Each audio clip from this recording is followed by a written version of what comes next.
Mabuhay Philippines! Welcome sa aking YouTube channel. At ito na nga ang pinag-uusapan, mainit-init pa mga kamabuhay Philippines. Si Miss Universe 2023 Shanice Palacios at si Halu the Universe ay bibisita sa mga ilang bansa sa Asia. Siyempre, alam naman natin na gusto lang makabawi ni Halu the Universe dahil alam naman natin na bababa ang rating ng kanyang pageant kapag hindi siya nakipagniig sa mga bansang laging ligwak sa Miss Universe competition. At alam naman natin na mahina talaga ang pageant niya sa mga bansa sa Asia. Ang tanong, dumugin kaya siya ng mga pageant fans?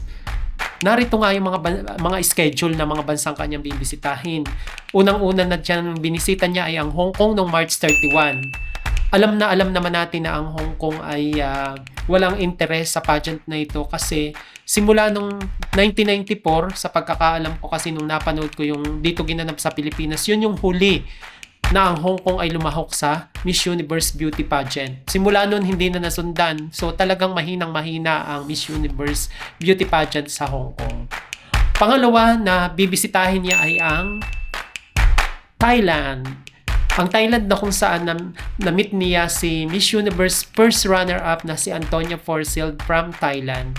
So, syempre, ang Thailand, alam naman natin na uhaw sa corona. Since 1988 pa nang makoronahan ng Thailand. Mula nun, lagi na silang napapapasok sa semi-finalist. Pero, lagi pa rin hindi nila makuha ang corona. Hindi ko alam kung bakit. Syempre, ang uncle ninyo hindi yan titigil sapagkat taga-Thailand si uncle. Siyempre, hindi siya mawawala, hindi niya mahahayaang maligwak ang Thailand. At siyempre, at the end of management niya, kung ipagbili man niya uli ang Miss Universe, hindi siya bababa sa pwesto hanggat hindi niya makukoronahan ng isang taga-Thailand. Ang kasunod na kanyang binisita naman, yung ikatlong bansa ay ang Laos. Meet and greet din siya sa National Director. Siyempre, bidang-bida ang Halu the Universe ninyo. Laging naroon. Kulang na lamang ay siya ang maging Miss Universe kasi every time na naroon si Shanice Palacios, ang ating Miss Universe 2023, ay talagang naroon pa rin siya nakikipagbardagulan sa photo off. Laging naroon. Siyempre, kakaunti rin naman. Ang bansang Laos ay hindi masyadong ring popular ang pageant ni Halu the Universe. Kaya, kukunti lang ang mga taong sumusuporta kay Halu the Universe nung bisitahin ito ng ating Miss Universe na si Shanice Palacios. Ang ikaapat na binisita niya naman ay ang Cambodia noong April 8 hanggang 10. Ngunit, mga kapageant fans, mga kamabuhay Philippines, nilangaw din dahil hindi naman masyadong dinumog ng mga tao. Siguro dun lang sila sa isang lugar. Ang kanya lamang kasama ay ang National Director ng Cambodia. Ang kasunod na binisita naman ng Halu the Universe ay yun. Sapagkat taga-Thailand si Halu the Universe, bumalik sila noong April 8 hanggang 10. At doon naman ay nakipag-meet and greet uli. At usual, laging si Halu the Universe ang kasama ng ating Miss Universe na si Shanice Palacios. Laging photo off, laging naroon siya. Ang bidang-bida, kulang na lamang ay magpalit sila at isuot niya yung corona ng Miss Universe.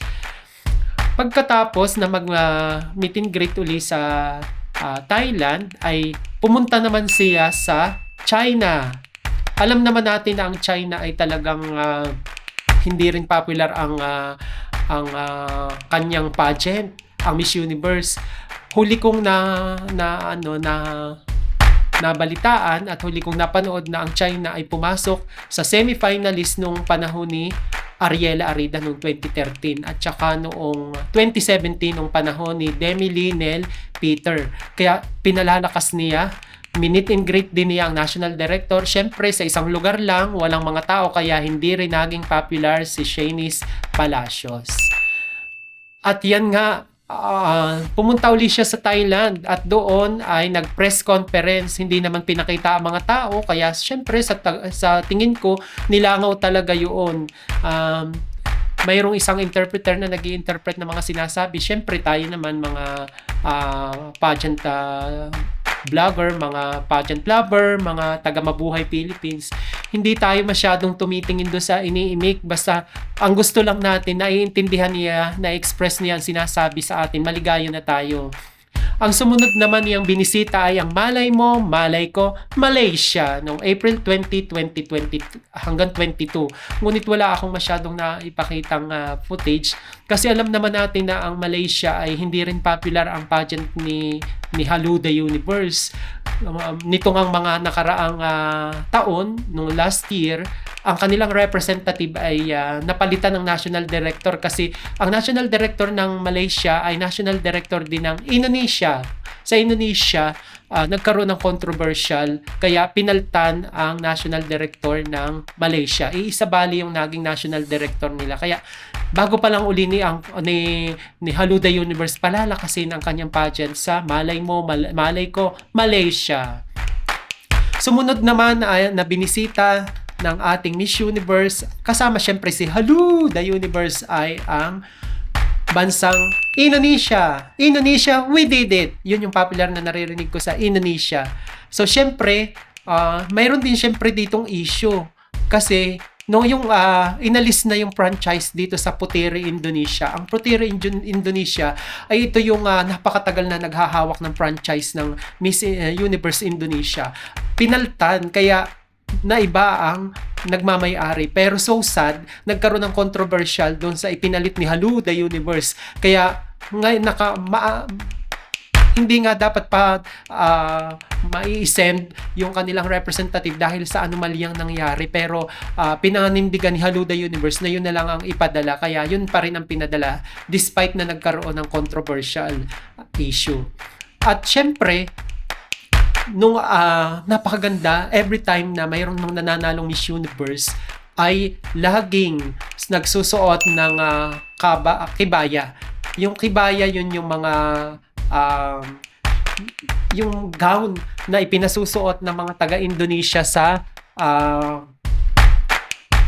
nananalong Miss Universe. At simula nga nung 2000 hanggang 2021 ay nagsuot ng mga kibaya dress ang mga Miss Universe na pumupunta at bumibisita sa Thailand. Kaya tulad na lang ni Miss Universe 2000 Lara Data, 2001 Dennis Quinones, 2002 si Oksana Pederoba, 2003 si Amelia Vega, 2004 si Jennifer Hawkins, 2005 si Natalie Gligboba, 2006 si Zuleika Rivera, 2007 si Rio Mori, 2008 si Diana Mendoza, 2009 si Estefania Fernandez, 2010 si Jimena Navarrete, 2011 si Leila Lopes, 2012 si Olivia Colpo, 2013 si Gabriela Esler, 2014 si Paulina Vega, 2015 si Pia Wurtzbach, 2016 si Iris Mitiner, 2007 si Dimily Nell Peter,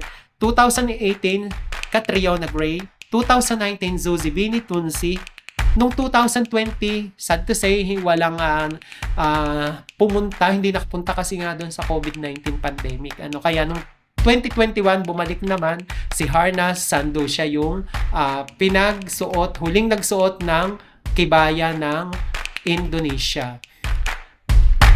At syempre mga kapageant Mabuhay Philippines, sa Vietnam ay pupunta rin siya, si Halu the Universe at si Shanice Palacios ngayong April 27 hanggang 30.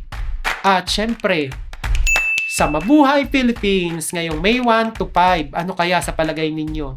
Sa aking palagay dumugin kaya ng mga Pilipino ang pageant ni Halu the Universe?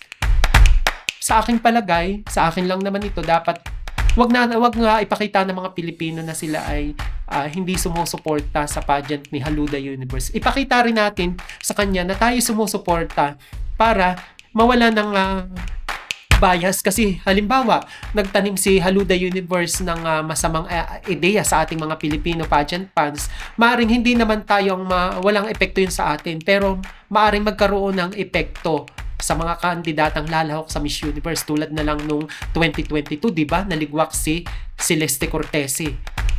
Hihintayin ba natin na ganun pa rin ang mangyari? Kaya let's support our candidate. Hayaan natin, iwaksi natin yung mga ganyang nararamdaman. Lagi tayong support lamang. Huwag tayong padala sa ating bugso ng damdamin. Kaya supportahan natin ang pageant ni Haluda Universe. Kung siya man ay pupunta o bibisita sa Pilipinas, ipakita pa rin natin yung dating tayo na 104 million Filipinos na sumusuporta sa pageant na Miss Universe.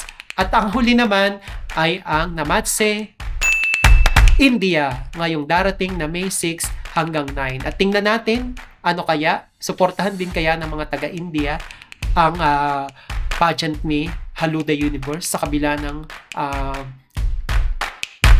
kanyang ginagawa sa mga rules ng Miss Universe. At yun lang guys sa akin lang palagay ang mga sinabi ko. At yun lang guys, hanggang dito na lang ang aking vlog na to. At kung hindi ka pa nagsusubscribe, kaya subscribe na sa aking YouTube channel, Mabuhay Philippines. At mag-comment din kayo at mag-likes upang lagi kayong updated sa aking mga darating na video. Bye-bye! Kita-kits tayong muli!